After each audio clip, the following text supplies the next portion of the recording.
తెలంగాణలో గురుకుల విప్లవానికి ఆద్యులైన పెద్దలు గౌరవనీయులు శ్రీ కేసీఆర్ గారి ఆదేశాల మేరకు ఈరోజు మరి గురుకుల పాఠశాలల పరిస్థితి సమీక్షించడం కోసం మరి మాజీ మంత్రివర్యులు శ్రీ హరీష్ రావు గారు, శ్రీ జగదీష్ రెడ్డి గారు, శ్రీ గంగుల కరుణాకర్ గారు, అదేవిధంగా మరెందరో ఎమ్మెల్యేలు, ఎక్స్ఎమ్మెల్యేలు వాళ్ళందరి సమక్షంలో ఈరోజు మరి గురుకుల పాఠశాలల సందర్శన జరుగుతున్నది.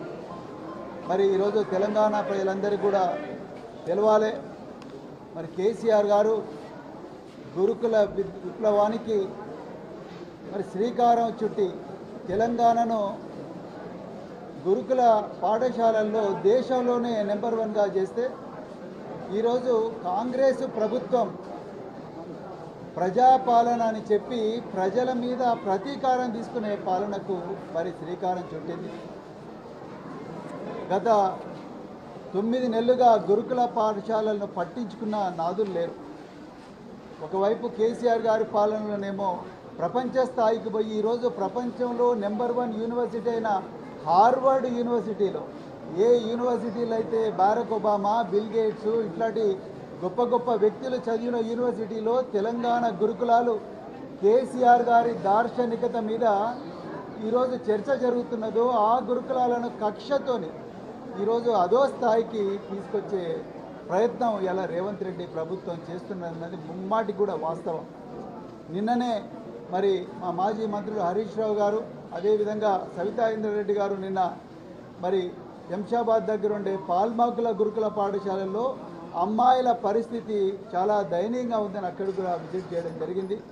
మరి ఈరోజు కొండ భీమనపల్లి దేవరకొండలో ఈ గురుకుల విద్యాలయాల్లో ఉండే విద్యార్థులు ఎవరైతే ఉన్నారో వాళ్లకు ఎలుకలు కొరికి వాళ్ళు కూడా గాయాలైనని చెప్పేసి వాళ్ళందరినీ కూడా పరామర్శించడం కోసం, మరి గురుకుల విద్యాలయాలను ఆదుకోవడం కోసం, విద్యార్థుల భవిష్యత్తును కాపాడుకోవడం కోసం గౌరవ కేసీఆర్ గారి ఆదేశాల మేరకు ఈరోజు బీఆర్ఎస్ బృందం ఇక్కడికి రావడం జరిగింది.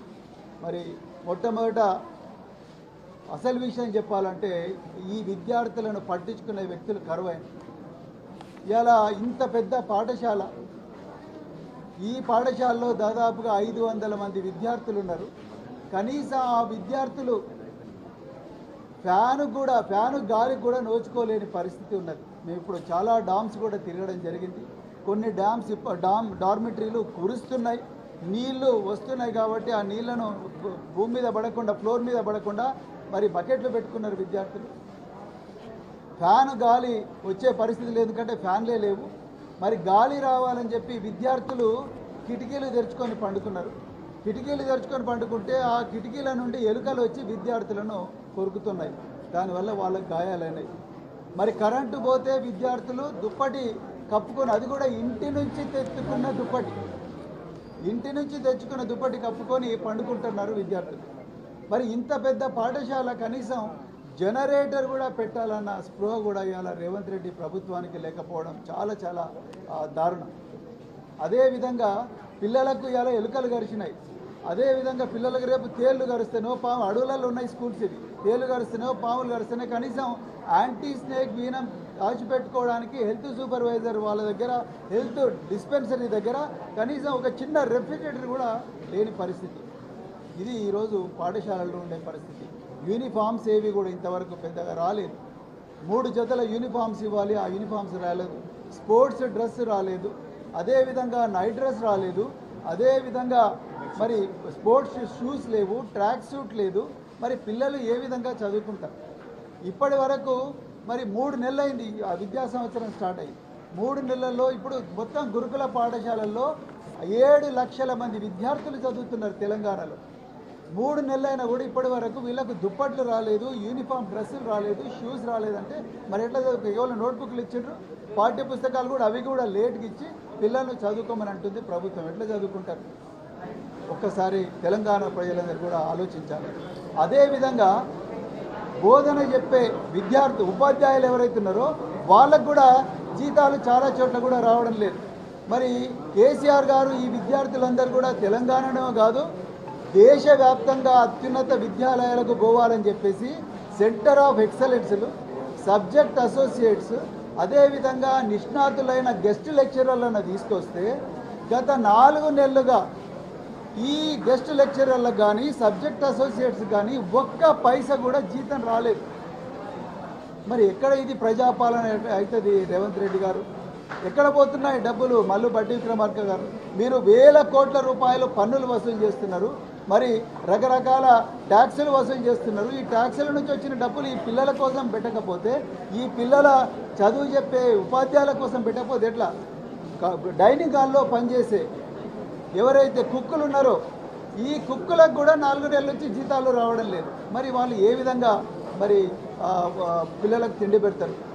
ఈ బిల్డింగ్లలో కనీసం దోమలు రాకుండా ఈ దోమ తెరలు కానీ లేకపోతే కిటికీలకు మెష్ పెట్టాలంటే ఆ ఓనర్, బిల్డింగ్ ఓనర్ అడుగుతున్నాడు, మాకు రెంట్ రావడం లేదు, కరెంటు బిల్లు క్లియర్ చేయడం లేదు, రెంటులు క్లియర్ చేయడం లేదు. మరి ఏడుకెళ్ళి వీళ్ళకు ఉపాధ్యాయులకు విద్యార్థులకు సౌకర్యాలు జరుగుతాయి? ఇలా మేము మొన్న చెప్పినట్టుగా జైళ్ళల్లో ఉండే ఖైదీలకు రోజుకు 83 రూపాయలు ఖర్చు చేస్తే ఈ దేశానికి భవిష్యత్తు అయిన విద్యార్థులు వాళ్ళ కోసం తెలంగాణ ప్రభుత్వం కేవలం 36 రూపాయల 75 పైసలు మాత్రమే ఖర్చు చేస్తున్నారు. 2017లో ఒక లీటర్ వంట నూనె 63 రూపాయలు అయితే ఈరోజు 133 రూపాయలు అయింది. అంటే 100% పెరిగింది దాదాపుగా. కానీ మెస్ ఛార్జీలు కూడా పెంచాలిగా మరి రేవంత్ రెడ్డి గారు. ప్రజాపాలన, సంక్షేమ పాలన, మరి తెలంగాణను ఆదర్శంగా నిలుపుతామని మరి మీరు గారడీలు చేస్తున్నారు ఆ రోజు. మరి ఎందుకు మెస్ ఛార్జీలు పెంచడం లేదు? ఖైదీల కన్నా ఘోరం ఆ పిల్లలు. నేరాలు చేసిన ఖైదీలకేమో 83 రూపాయలు ఇస్తున్నారు, పిల్లలకేమో 36 రూపాయలే ఇస్తున్నారు. 36 రూపాయలతో ఏమవుతుంది? అందులో 6 రూపాయలు మరి గ్యాస్కు పోతుంది, కుకింగ్కు పోతుంది. మరి 32 రూపాయలు ఎక్కడ పెడతారు? 4 సార్లు కేసీఆర్ గారు ఉన్నప్పుడు 4 సార్లు చికెను, 2 సార్లు మటను, నెయ్యి, తర్వాత రాగి మాల్టు, తర్వాత పాలు ఇవన్నీ ఇచ్చేవాళ్ళు. ఇవాళ చికెన్లు, మటన్లు 2-3 సార్లు ఇస్తే కూడా గ్రేట్. అప్పుడు వారానికి 5 రోజులు గుడ్లు ఇచ్చేవాళ్ళు. ఇప్పుడు 3 గుడ్లు కూడా ఇచ్చే పరిస్థితి లేదు. చాలా చోట్ల ఇంటర్మీడియట్లో విద్యార్థులు ఉన్నారు కానీ ఉపాధ్యాయులు లేరు. ఇంకా కొన్ని చోట్ల ఉపాధ్యాయులు ఉన్నారు, కొన్ని చోట్ల విద్యార్థులను రానివ్వడం లేదు. ఇలా 25 సంఘటనలు, విషాహారం సంఘటనలు జరిగినాయి. 714 మంది పిల్లలు 714 మంది పిల్లలు విషాహారం బారిన పడ్డారు. అంటే మీరు ఒకసారి అర్థం చేసుకోండి. తెలంగాణలో పిల్లలను బాగా చదివించాలని, వాళ్ళను గొప్పగా తయారు చేయాలని తిండి లేని తల్లిదండ్రులు దిక్కుతోచని స్థితిలో వాళ్ళను గురుకుల పాఠశాలకు పంపిస్తే ఇలా వాళ్ళు విషాహారం తిని తిరిగే పరిస్థితి ఇలా తెలంగాణలో వచ్చింది. ఇవాళ తెలంగాణ ప్రభుత్వానికి ఏమాత్రం కూడా శ్రద్ధ లేదు. ఇవాళ చూడండి, బీసీ వెల్ఫేర్, మన ఎస్సీ వెల్ఫేర్కు శాఖ మంత్రి లేరు, గిరిజన శాఖకు, సంక్షేమ శాఖకు మంత్రి లేరు, మైనారిటీ శాఖకు మంత్రి లేరు, విద్యాశాఖకు మంత్రి లేరు. గురుకులాలన్నీ మరి వీళ్ళ కిందనే ఉన్నాయి. విద్యాలయాలు ఎక్కడ? దాదాపు 1400 స్కూల్స్ క్లోజ్ అయినాయి. మరి ముఖ్యమంత్రి గారికి ఏమన్నా సోయున్నదా?